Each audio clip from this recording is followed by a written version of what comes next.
Everybody already knows who King Von was.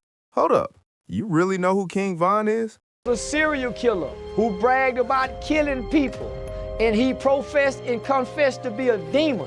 He was that, bro. If he wanted you out of there, he'll go do it himself on feet by himself. Von gave me a lot of passes. He could have killed me a couple times. I was happy as hell when I found out Von was dead. I cooked for the whole day. I was relieved for the community, man, because he was over there torturing them guys, man. I ain't gonna... But today, listen to this. I'm about to introduce the man many say made King Von's story possible, the one known as Silk from Ada Park. Before the world heard the name Davon Bennett, there was Walter E. Bennett, better known as Silk. Now hold up, even though they look almost identical, there's a full 20-year age gap between them. Von's father was born on October 28, 1974, and from the very start, Walter Bennett's life was anything but ordinary. According to multiple sources, his parents were so deep in street life that a regular hospital birth wasn't an option. They feared enemies could pull up at any moment because even back then, the streets were volatile. Instead, he was delivered by a midwife on silk sheets. That detail alone earned Walter Bennett the nickname Silk. His parents could afford Silk because their street hustle brought in serious money. Silk grew up around Ada Park in Chicago's Morgan Park area. His father was a calm, calculated gangster who spoke only when necessary, but his mother, girl, she was pure fire. And even though she was a woman, nobody dared test her. She was the type to check you instantly if you stepped out of line. Still, she was fiercely independent and widely respected in the neighborhood. That same independence shaped Silk's personality as he grew older. Eventually, his parents separated, and his stepfather became a major influence. His stepfather, Big Reggie, was a street legend and a millionaire. He taught Silk how to move smart in dangerous environments, and those lessons pushed Silk toward becoming a legend himself. But you won't believe this. There was a time Silk wasn't deep in the streets at all.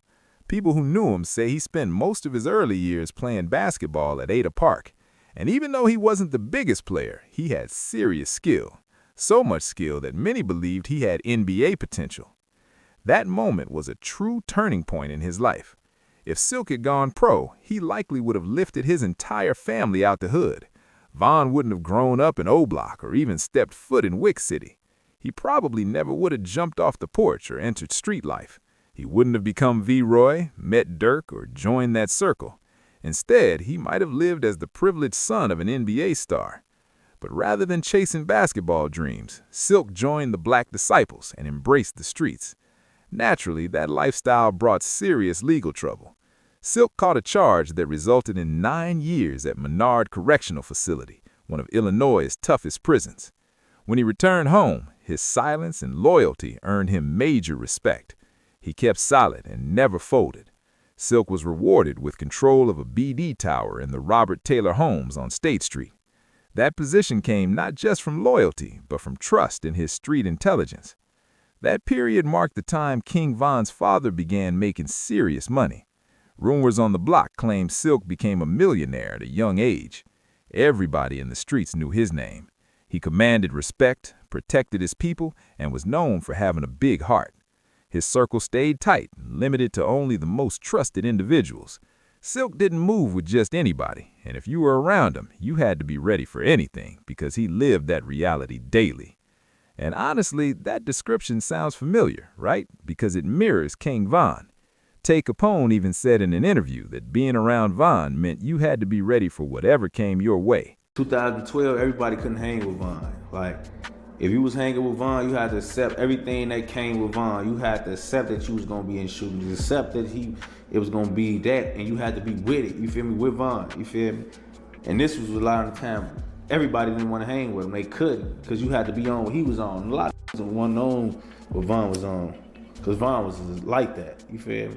So that was faking, for sure ain't want to end up somewhere with Von, by themselves, you feel me? Niggas that was soft, really didn't want nothing to do with this shit. They went back, they weren't trying to kick with Von and stay around him too long, you feel me?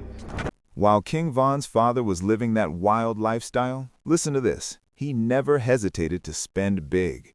Silk had a serious obsession with cars. He constantly pulled up with the newest whips and showed them off in the neighborhood. Whenever Silk stepped outside, the whole block lit up. He moved like a local celebrity.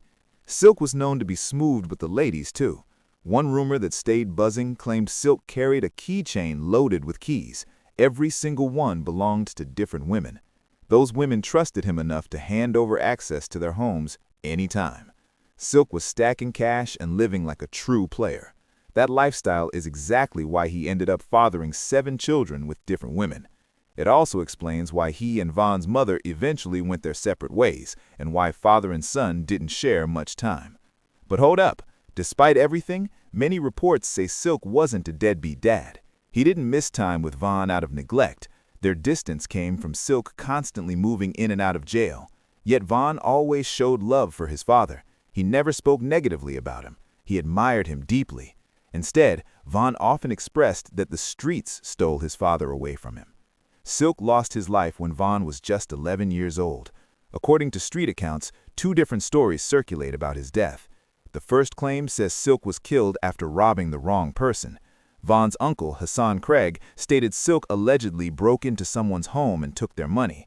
That homeowner reportedly had surveillance cameras inside and recognized Silk immediately. Hired him, the whole city knew who hired him because Silk allegedly broke into a house and took some money, and the people had cameras or whatever the case may be.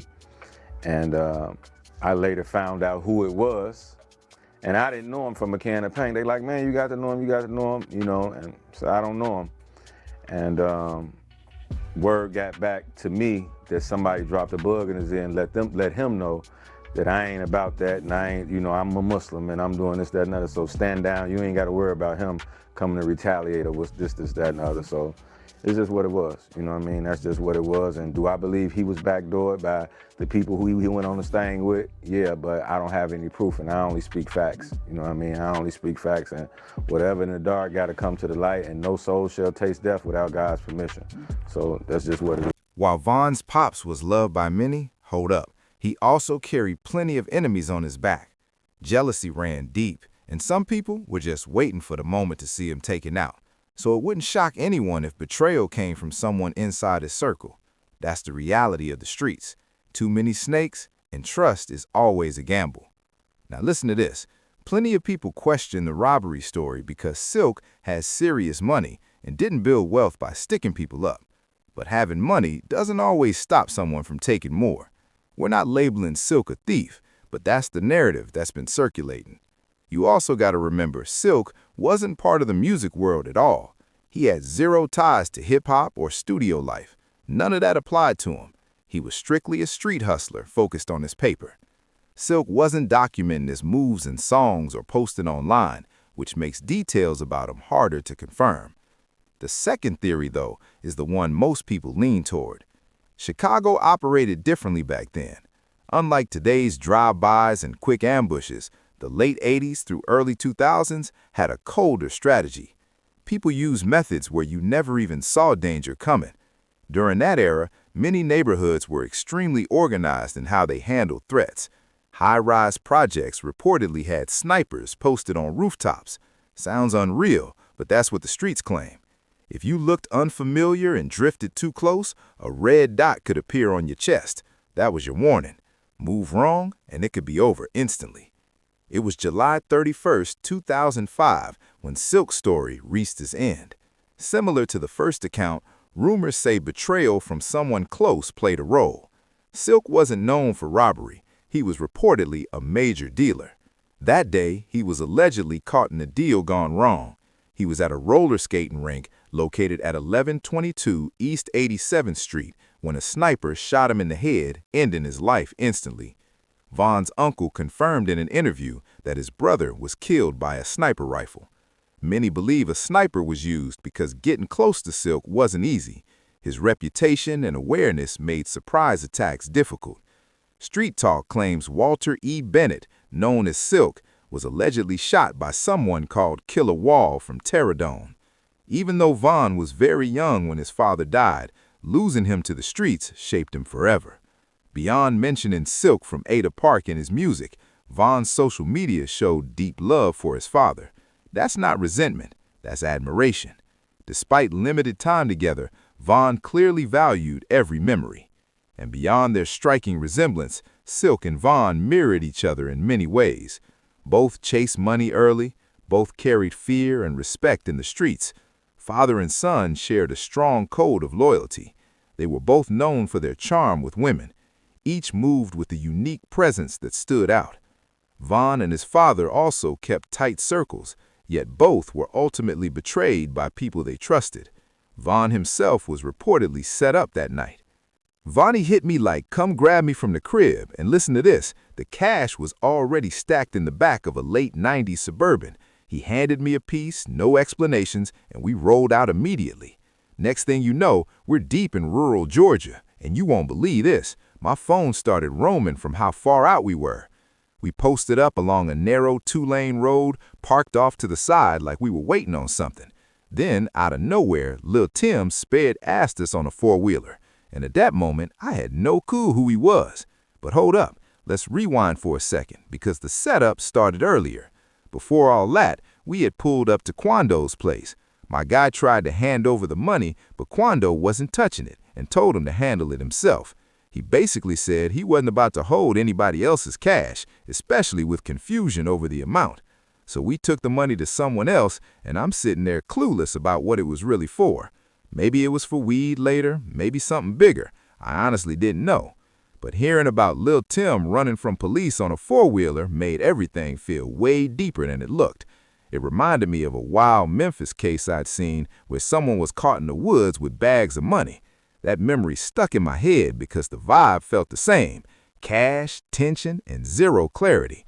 So when everything unfolded the way it did later, girl, it made people wonder if that money was tied to what happened to Vaughn. Now I gotta ask you, do y'all think Vaughn was set up by people close to him, or is that just talk? If this story had you locked in, tap the next video on your screen because the next one goes even crazier.